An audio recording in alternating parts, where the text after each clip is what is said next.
जेठ का महीना शुरू होते ही भाग्य की रेखाओं को परिवर्तित करने के लिए आप अपने घर पर रहकर इन सरल कार्यों को जरूर से कर लेना चाहिए। सबसे पहले आप सभी को श्री शिवाय नमस्तुभ्यं। इस बार का ज्येष्ठ का महीना बहुत ही सुंदर, बहुत ही श्रेष्ठ है, क्योंकि इसी जेठ के महीने में लगने वाला है अधिक मास, जिसे पुरुषोत्तम मास भी कहा जाता है। आइए जानते हैं जेठ का महीना इतना खास क्यों है। इस महीने में अपने घर पर रहकर पुत्र विवाह, नौकरी, कर्ज, धन, परीक्षा और ट्रांसफर, व्यापार के लिए अगर कोई कार्य कर पाए तो कर लें। जैसा कि आपको पता है, इस महीने में सूर्य भगवान की स्तुति बहुत की जाती है। वरुण देवता और श्री नारायण महादेव की पूजा का सर्वश्रेष्ठ महीना है। ऐसी लोक मान्यता है। हम आपको बता दें कि घर का जो बड़ा बेटा होता है उसका विवाह कभी भी जेठ के महीने में नहीं करना चाहिए, ऐसा शास्त्रों में वर्णित है। ज्येष्ठ के महीने में गर्म वस्तुओं से पूर्ण रूप से परहेज करना चाहिए। और इस महीने में कुछ कामों की और है जो मनाही होती है। स्वास्थ्य संबंधी बहुत अधिक परेशानियां देखी जाती हैं। अपना और अपने परिवार का आयुर्वेद के हिसाब से बहुत अधिक ध्यान रखने की आवश्यकता होती है। इस बार अधिक मास लग रहा है। इस महीने के सभी व्रत त्योहार की मैंने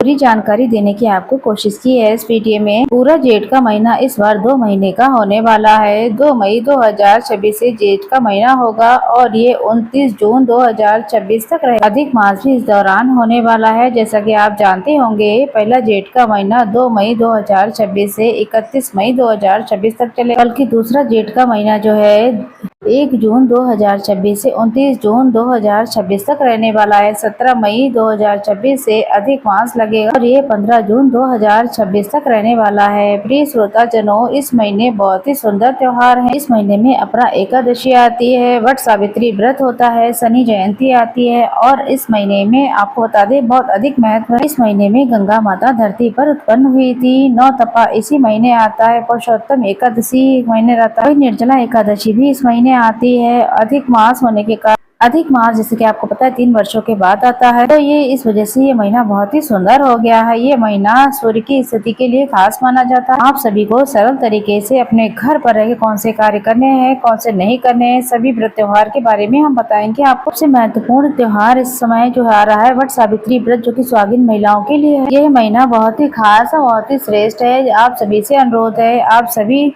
वीडियो के अंत तक बने रहें। जैसा कि आप सभी को पता है, इस महीने में शास्त्रों में कहा गया है दीप दान की महत्वता है, अन्य चीजों की महत्वता होती है। इस महीने में जल दान ज्यादा से ज्यादा करना है। इस महीने बड़ा मंगलवार अर्थात बड़का मंगलवार या बुढ़वा मंगलवार भी कहा जाता है, वह आएंगे। इस बार बहुत बड़ी खुशखबरी की बात है, हमें जो बड़े मंगलवार हैं वो 8 प्राप्त हो रहे हैं। ये भी काफी सौभाग्य का विषय है। ध्यान से सुनेगा, आपको कौन कौन से कार्य और उपाय करने हैं।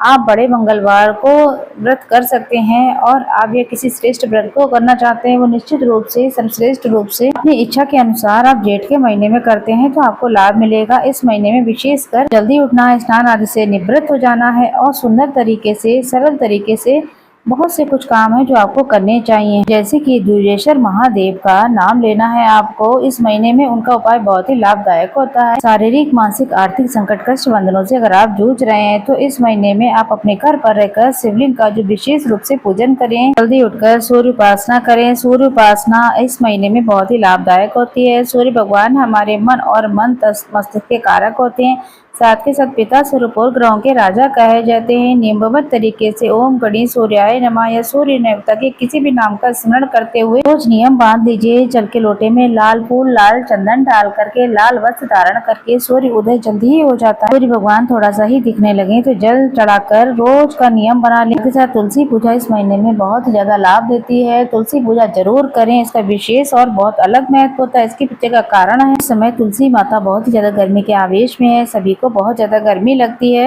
कोई भी कॉटन का लाल पीला वस्त्र जो है या फिर हरा रंग का कपड़ा, उनको जरूर से उड़ाकर रखना चाहिए। रोज नियमित रूप से अन्य महीनों की अपेक्षा अपनी तुलसी माता की रक्षा करें, ज्यादा से ज्यादा जल दान करें और तुलसी माता को आपको थोड़ा सा छांव में रखने की आवश्यकता है। जिसके घर द्वार पर तुलसी माता लहलहाती अवस्था में होती है, उस समय काल भी असमय प्रवेश नहीं करता है। जिस घर के द्वार पर दीप दान रूप में द्वार पर पूजित होती हैं, सुंदर तरीके से उनका ध्यान रखा जाता है, उस घर में सदा सर्वदा श्री नारायण शालिग्राम भगवान हर स्वरूप में वास करते हैं। इस महीने में तुलसी पूजन का अपना अलग ही महत्व होता है। गुरुवार है, पूर्णिमा है और श्रेष्ठ दिनों में तुलसी में कच्चा दूध हल्दी चढ़ाएं, इससे तुलसी माता पोषित होती है, के रोगों का नाश होता है। हल्दी आयुर्वेदिक दृष्टि से बहुत ही ज्यादा रोगों को नाश करने वाली होती है। आपको तुलसी में हल्दी, कच्चा दूध विशेष तिथियों पर जरूर से समर्पित करना चाहिए। इसके फलस्वरूप आपको नवग्रहों की दशा सुदृढ़ होती है और पुत्र विवाह, सभी घर में परेशानी चल रही, सौभाग्य में दिक्कत है या कोई दिक्कत परेशानी है, उसका निदान निश्चित रूप से होता है। घर में तुलसी सूखनी नहीं चाहिए, घर में 1-2 तुलसी एक्स्ट्रा रखनी चाहिए। आपको एक तुलसी हमेशा ही पूजित होनी चाहिए। तुलसी जो है हम भगवान को भोग प्रसाद समर्पित करने के लिए, अपने लिए कोई रोग व्याधि है उसको दूर करने के लिए तुलसी का प्रयोग उसमें करें। हर घर में तुलसी का विशेष महत्व होता है। बिना तुलसी माता की कोई भी घर सोना रहता है। अगर आपको रात में कोई स्वप्न आता है गलत तरीके से, डर लगता है रात्रि को, तो आप घबराहटती हैं इस बात को लेकर कोई अनिष्ट ना हो जाए, तो आप चुपके से तुलसी के पास जाकर के वह शब्द बोल दिए जाएं जो स्वप्न आपने रात्रि को आया, उसका प्रभाव पूर्ण रूप से श्री नारायण और माता लक्ष्मी दूर कर देते हैं। दुर्घटना आदि की आशंका कम हो जाती है। घर के प्रतिदिन मंदिर में तुलसी माता का 1-2 पत्ता लेकर के श्री नारायण माता लक्ष्मी के समर्पित करें। जल के लोटे में तुलसी माता को उसमें थोड़ा सा 1-2 पत्ता डाल करके जरूर से ढककर मंदिर में रखना चाहिए। बाद में उस जल को, यानी जैसे सुबह जल रखा है और शाम को उसका छिड़काव घर के सभी कोनों में कर दें, उसके बाद उसे अपने प्रयोग में लें। ऐसा करने से रोग दोष संकट कष्ट पीड़ा का नाश होता है और मंदिर की इस ऊर्जा से विमंत्रित हो जाता है। तो रोज 2 तुलसी के पत्ते रखें और 1 लोटा जल जरूर से रखें। उसमें जल जो है अग्नि तत्व वायु तत्व को भी बैलेंस करता है और सदा सर्वदा खुशियां देने में सहायक होता है। ये कार्य आपको जरूर से करना है। कभी भी एकादशी रविवार को तुलसी में जल नहीं चढ़ाना है और हर रोज प्रतिदिन खूब सारा जल चढ़ाना है, छांव में रखना है उनको। ज्येष्ठ के महीने में ये नियम बना लें और साथ के साथ महादेव का विशेष पूजन करें, जैसे कि द्विजेश्वर महादेव का नाम लेते हुए जल चढ़ाने की कोशिश करें। यदि आपको कोई रोग है या कोई अन्य परेशानी है तो द्विजेश्वर महादेव की जय कहते हुए शिवलिंग का अंतिम जो कोना होता है वहां से जल चढ़ाते हुए संपूर्ण शिवलिंग पर जल चढ़ाना चाहिए। अर्थात माता अशोक सुंदरी, कार्तिकेय भगवान, माता रानी का हस्त कमल, गणेश जी महाराज, इन सब स्थानों पर शिवलिंग पर जल चढ़ाकर अंत में शिवलिंग पर द्विजेश्वर महादेव की जय कहते हुए जल चढ़ाएं। थोड़ा सा जल प्राप्त करके उसे नेत्रों से लगाएं, अपने कानों से, अपने मस्तक पर और अपने शरीर के प्रत्येक अंग में ऊपरी अंगों पर लगाएं, यानी कि छिड़काव सा कर लें। श्री शिवाय नमस्तुभ्यं। एक बेल को अपने हाथ में लेकर के आपको जो भी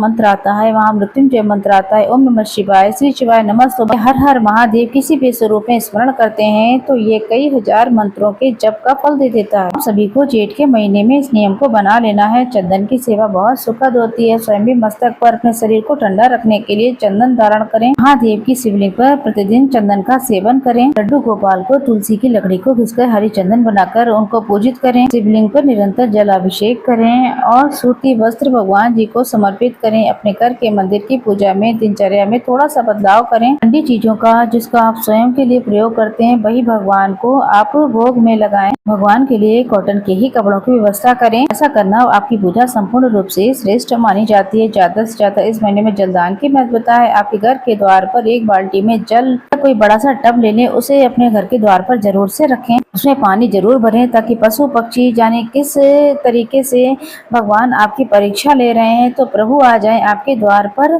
और जल पाता हुआ देख करके बहुत ही तृप्त होकर आपको आशीर्वाद देकर जाएं। आप अपने द्वार पर जिस भी स्वरूप में हो सके जल भरकर जरूर रखें। दरवाजे पर जल का छिड़काव करें। पशु पक्षियों के जल की व्यवस्था करें। राहगीरों के लिए जल का प्रबंध करें। जल का स्नान करें। चाऊ इत्यादि लगाएं। जैसे भी हो सके जल की व्यवस्था ज्यादा से ज्यादा दान करें। इस महीने में पेड़ पौधे लगाने की महत्वता नहीं है, बल्कि जो पेड़ पौधे हैं उन्हें ही संरक्षण करने की आवश्यकता है।